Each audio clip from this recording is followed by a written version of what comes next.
मैंने हाथ जोड़ लिया। ताश मैं नहीं खेलती। काफ़ी देर से रसोई घर के दरवाजे से मैं मिसेस खन्ना को रोटी बनाते हुए देख रही थी। वे बार बार पतली रोटी बेलने की कोशिश में रोटी और बिगाड़ देती। हर बार आटा बेलन पर चिपक जाता।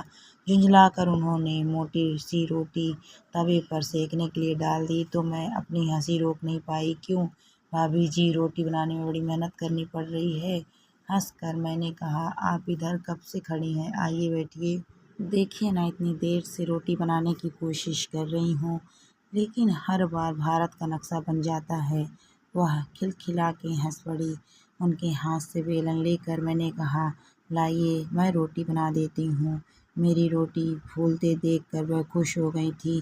क्या करें, हमसे तो रोटी नहीं फूलता। डॉक्टर ने पूरी पराठा सब खाने से मना किया है। नर्सिंग होम में तो रोटी मिलती थी खाने में।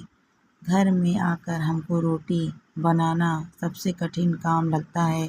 आप फिक्र मत करिए, भाई साहब के लिए रोज़ गरम गरम रोटियां मैं बना दिया करूँगी। और फिर काफ़ी दिनों तक मैंने गरम रोटियां खन्ना साहब के घर पहुँचाई। खन्ना साहब का घर पास ही था, इसीलिए मुझे कोई परेशानी भी नहीं थी। क्या रोटियां बनाती हैं आप? समय की पाबंदी से घड़ी 1 बजना चाहे भूल जाए, लेकिन आपका रोटी पहुंचाने का समय कभी नहीं बदलता। खन्ना भाई साहब के चेहरे पर संतुष्टि देखकर मुझे खुशी की अनुभूति होती। खन्ना साहब के बच्चे पुणे हॉस्टल में रहते हैं। खन्ना साहब हमारे पड़ोसी हैं। रिटायर होने में कुछ महीने ही बाकी हैं, इसीलिए ज़्यादातर छुट्टी लेकर ताश पार्टियों में समय व्यतीत करते हैं। हर वक्त उनके यहाँ जमघट लगा रहता है, लेकिन जब से उन्हें दिल का दौरा पड़ा तब से लोगों का आना जाना कम होने लगा। हाँ, पड़ोसी होने के नाते हम लोगों ने खन्ना साहब की दवा फल नर्सिंग होम लाने पहुँचाने की पूरी जिम्मेदारी ले ली थी। कई बार अभय नर्सिंग होम का चक्कर लगाते मिसेस खन्ना को मैं हिम्मत बंधाती कि हम लोगों के रहते वह बिल्कुल फिक्र ना करें। मिसेस खन्ना का मेरे व्यवहार पर आश्चर्यचकित होना स्वाभाविक ही था, क्योंकि हम लोगों का उनके घर कभी ताश या पार्टी में आना जाना था ही नहीं। हमारा मिलना जुलना होली दिवाली तक ही सीमित था। खन्ना साहब की तबीयत पहले से काफ़ी सुधर गई तो लोगों ने फिर उनके घर मजमा लगना शुरू कर दिया था।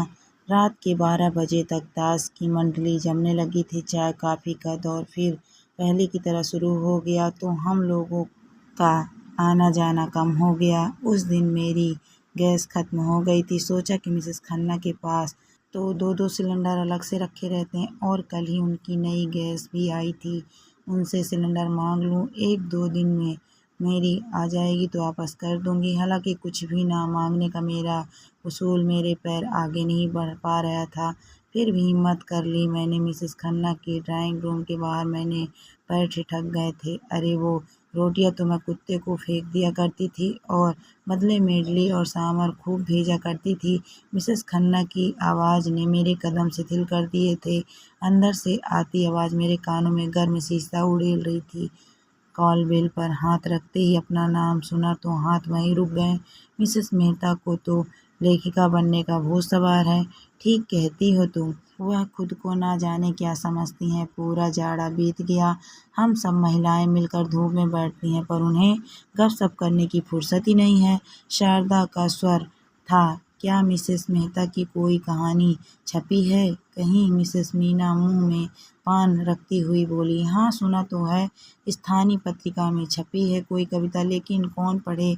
मैंने एक दिन मिसेस मेहता से कहा था कि हमारे लेडीज क्लब की मेंबर बन जाएं, तो पूछने लगी क्या होता है क्लब में। मैंने बताया 500 रुपये महीने सब सदस्यों से लेकर जमा करते हैं, और किसी घर में महीने में एक बार ताश पार्टी होती है, वहीं रुपए खर्च हो जाते हैं चाय नाश्ते में। तो मिसेस मेहता ने माफ़ी मांग ली थी, ये कहकर कि ताश तो मैं कभी खेलती नहीं, कुछ आता हो तब तो क्लब की सदस्य बने। हाँ हाँ, जोरदार ठहाके गूंज गए। हमारे पति तो सब पोथी पत्रा आग में झोंक दें, और नहीं तो क्या। एक एक आवाज़ जानी पहचानी है, लेकिन मुझे सबसे ज़्यादा दुख मिसेस खन्ना की बातों से हुआ, और कुछ सुनने की ही हिम्मत मुझ में नहीं थी। खैर, कुछ भी कहिए, आखिर उन्होंने भाई साहब के लिए बहुत दिन तक गरम गरम रोटियां भेजी तो, वरना वह तो किसी के घर बहुत ज़्यादा आती जाती नहीं। मीना की बातों ने मेरे कदमों की चाल बढ़ा दी और मैं उल्टे पैरों वापस आ गई। घर में आते समय पोस्टमैन को देखा। शायद मेरी कोई रचना या कविता वापस आई है, क्योंकि लिफाफा वही है जो मैंने टिकट लगाकर अपना पता लिखकर रचना के साथ भेजा था, ताकि अस्वीकृति होने पर रचना वापस की जा सके। मम्मी, आपकी रचनाएं संपादक के खेद सहित। रिया हंसी। फिर से कोई कविता या कहानी वापस आई क्या? अभय ने पूछा। मेरी चुभन बढ़ गई। सोचने लगी सब मुझ पर हंसते हैं क्योंकि मेरी कोई कविता, लेख, कहानी किसी पत्रिका में नहीं प्रकाशित हुई है। यहाँ तक कि जब पोस्टमैन जोर से लिफाफा ग्रिल के अंदर फेंकता है तो वह मेरे दिल पर चोट करता है। मैं क्या करूँ? एक दिन सब कहानी कविताओं में आग लगा दूँ तो किस्सा ही खत्म हो जाएगा। लेकिन एक छोटी सी स्थानीय पत्रिका में एक बार मेरी कविता छपने की सूचना मुझे मिली थी। उसी दिन से मेरा आत्मविश्वास बढ़ गया था। लाओ रिया, देखो तो क्या है। अभय ने हाथ बढ़ाया। मेरे तन बदन में आग सी लग गई। रिया के हाथ से लिफाफा छीन कर के मैं अंदर आ गई। सफ़ेद रंग का मेरे हाथ का लिखा पता, लंबा लिफाफा। मैं समझ गई कोई कविता वापस आई है। रिया की आवाज़ें मेरे कानों में सुइयां चुभ हो रही थी। हमें खेद है, हम आपकी रचना का उपयोग अपनी पत्रिका में नहीं कर पा रहे हैं। अन्यत्र उपयोग के लिए रचना वापस की जा रही है। वही रटे रटाए से कुछ वाक्य जो कहानी कविता की वापसी की अवस्था के बाद सुनने या पढ़ने को मिलते थे। तकिए के नीचे लिफाफा रखकर आंख बंद कर मैं लेट गई। मुझे मन से लिफाफा खोलकर देखने की इच्छा नहीं हुई। नहीं, अब और हंसी नहीं उड़वाऊंगी अपनी। आज ही सारी कहानियाँ कविताओं को आग लगाकर खत्म कर डालूंगी। ना रहेगा वासना, बजेगी बांसुरी। नाराज हो गई क्या मैडम? एक कप चाय नहीं पिलाओगी? अभय ने पलंग पर लेटते ही चिकोटी काट ली। मैं चुपचाप उठी और किचन में चाय का पानी गैस पर चढ़ाकर विचार मग्न हो गई। आज के बाद सब खत्म कर दूंगी।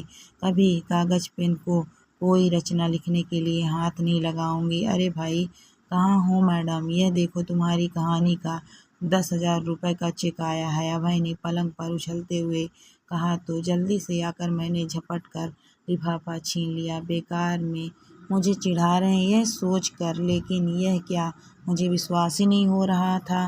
संपादक के अभिवादन सहित पर मेरी निगाहें स्थिर हो गई। क्या ये सच है?